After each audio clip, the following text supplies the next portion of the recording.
Nadie duda que los procesos de enseñanza y aprendizaje que ocurren en las aulas constituyen el corazón de la escuela. Investigaciones nuestras e investigaciones realizadas en todo el mundo muestran que las buenas prácticas de enseñanza no solo están acompañadas por muy buenos docentes, sino que también la práctica pedagógica del director influye en que en la escuela se aprenda. No obstante, es habitual escuchar a mis colegas directores decir que esta es la dimensión pedagógica de su tarea, es la que le presenta el mayor de los desafíos. Las otras dimensiones de su trabajo, cuando se tienen que ocupar de cuestiones institucionales, comunitarias, administrativas, ocupan un tiempo que no siempre dejan espacio para su práctica pedagógica. Esto es hasta paradójico porque lo central de la escuela es la enseñanza, el director debería ocuparse de lo central de la escuela y muchas veces esto le resulta imposible. ¿Cómo se construye la dimensión pedagógica de la práctica del director? Una puerta de entrada posible es a partir de las observaciones de clase, y estoy hablando tanto de directores de escuelas primarias como también de escuelas secundarias. El director tiene que construir un rol de asesor, de poder asesorar a sus docentes. Y cuando digo asesorar, no me refiero a capacitar, me refiero a acompañar, a sostener las prácticas, a abrir espacios de diálogo, espacios de escucha, espacios para desnaturalizar lo que el profe ya tiene naturalizado. Y este es un espacio a construir entre el director y el docente. Posiblemente un director de una escuela secundaria no pueda hacer esto con todos sus profesores, pero va a tener que elegir un foco por donde empezar a trabajar y construir esta práctica de asesoramiento, que es la que va a generar algún tipo de cambio o algún tipo de mejora en su práctica. Muchas veces, hablando con directores, aparece como un gran temor a entrar al aula, un gran temor a la devolución que deberían hacer a los docentes, sobre todo si no pertenecen al mismo campo disciplinar. Nosotros sostenemos que en realidad un director no solamente puede, sino que parte de su práctica pedagógica consiste en acompañar, en asesorar, e implica un trabajo colaborativo. Un director no debería tener todas las respuestas, no se espera que las tenga, pero sí puede abrir un espacio de interrogación, de pensar junto con un colega profesor para inaugurar otras prácticas en el aula. ¿Qué observa un director cuando observa una clase? Bueno, la observación es una práctica situada, va a tener que ver con muchas cuestiones ligadas a su institución, ligadas al docente que va a observar, a los estudiantes, o sea, no podemos generalizar demasiado. Sin embargo, hay algunas cuestiones ligadas a la observación, como podríamos decir básicas, que podrían estar presentes en todo acto de observación que realiza un director en su escuela. Por ejemplo, en primer lugar, observar qué ocurre con el contenido de la enseñanza.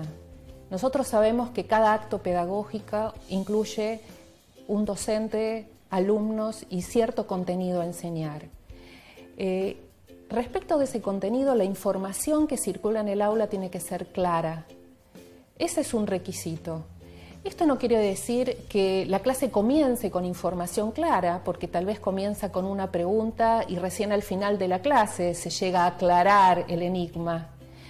Pero lo que quiere decir es que en algún momento de la clase tiene que quedar claro para los estudiantes qué se estuvo aprendiendo, qué se estuvo enseñando, sobre qué trató la clase. En nuestras investigaciones, muchas veces, cuando termina una clase, les preguntamos a los estudiantes, bueno, ¿y qué aprendiste hoy? ¿O qué te enseñaron? Y no nos pueden responder. O no saben bien de qué fue la clase. Esta cuestión de la información clara, no solamente respecto del contenido, sino también información clara acerca de lo que se le pide al estudiante que haga durante la clase. Parece una cuestión del sentido común, tal vez lo sea, pero no siempre la información clara está presente en una clase y sería una cuestión que el director debería observar. Un segundo elemento sobre el que el director podría preguntarse cuando observa una clase es acerca del sentido que tienen esos contenidos que se están enseñando para los estudiantes. Últimamente escuchamos a menudo hablar a los chicos acerca del sinsentido de lo que me enseñan en la escuela. Me aburro, no me gusta lo que me enseñan, no lo entiendo, no entiendo para qué estoy aprendiendo esto, para qué me lo están enseñando.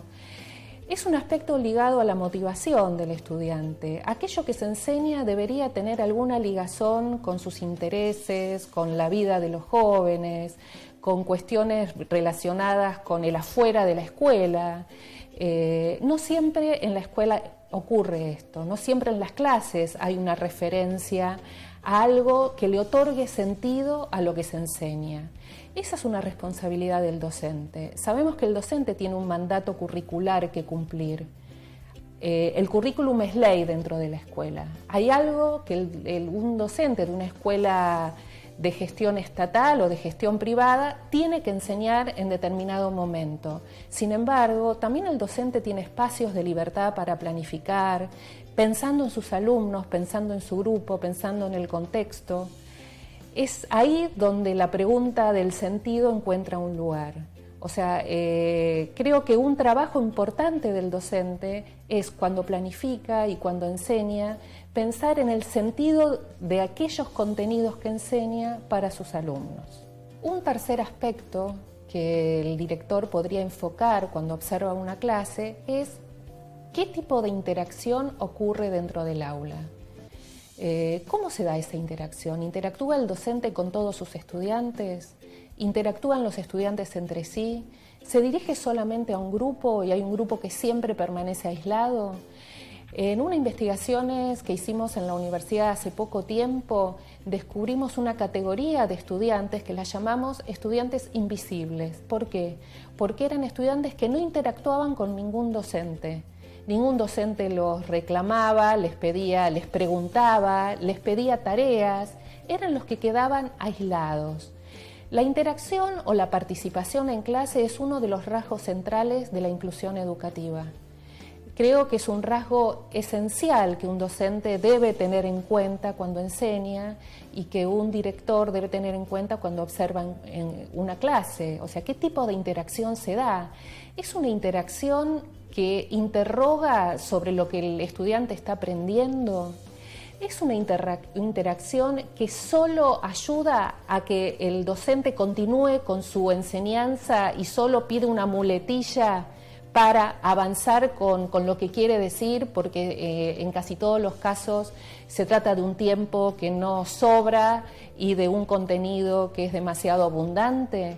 Creo que preguntarse sobre la interacción ayuda a pensar una clase, le ayuda al directivo cuando trata de entender qué es lo que pasa en ese espacio y también en un momento posterior de devolución va a ayudar a pensar nuevas interacciones que posiblemente el docente no haya considerado en un primer momento.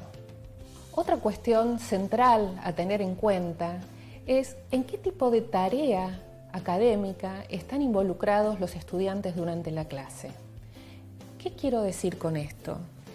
El aprendizaje no ocurre a partir de lo que el docente le dice a un estudiante. Un docente se puede pasar temporadas hablando y los alumnos no aprendiendo. Un estudiante aprende a partir de lo que hace, a partir de una tarea planteada por el docente. Una tarea que desde la teoría se suele llamar tarea académica. Las tareas académicas pueden ser de distinto tipo. Y en general se categorizan en tareas de alta demanda cognitiva, por ejemplo, una resolución de un problema. Si un alumno está implicado durante el tiempo de clase en la resolución de un problema que le implique recurrir a contenidos nuevos para poder resolverlo, es una tarea muy interesante y muy fructífera. Una tarea académica puede ser una tarea de copia, que lamentablemente es habitual en las aulas. Otro tipo de tareas pueden ser las tareas rutinarias, que son aquellas tareas repetitivas, que muchas veces hasta ni tienen demasiado sentido para el estudiante y que en realidad suelen ocupar el tiempo de clase sin obtener a partir de eso un resultado interesante. Es muy importante que el director, cuando observa una clase, pueda entender qué tipo de tarea es la que involucra el trabajo del estudiante, porque esa tarea es la que va a predecir su desempeño posterior. Quien predice qué es lo que el alumno va a aprender no es lo que el docente dice en clase, es la tarea que el alumno hace en la clase. Otro aspecto a considerar es la retroalimentación que el docente brinda a sus estudiantes.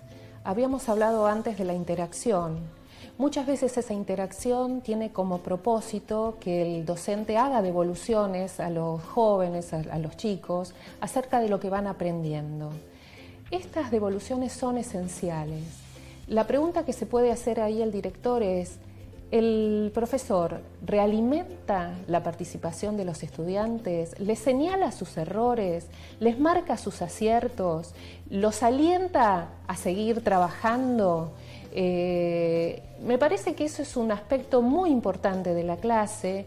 A veces, por falta de tiempo, el docente no suele enunciar, digamos, este tipo de devoluciones, y sin embargo, para los jóvenes es muy importante escuchar la palabra del docente corrigiendo, alentando, premiando, marcando dónde se equivocó. Y creo que es parte esencial del proceso de enseñanza. Finalmente, una buena pregunta que se podría formular quien observa una clase es la siguiente: si yo fuera alumno de esta clase y hubiese participado de todas las actividades o tareas de las que participaron el resto de los estudiantes, ¿qué hubiera aprendido? Poder responderse a esa pregunta también le da al observador una muy buena información de qué pasó con el proceso de enseñanza y con el proceso de aprendizaje de los jóvenes. Nosotros pensamos que el espacio del aula no es un espacio privado del profesor con sus alumnos, que el director tiene como tarea ocuparse de la dimensión pedagógica de su tarea, y por eso es necesario que entre el aula y que ayude, que acompañe y que sostenga la tarea de los profesores.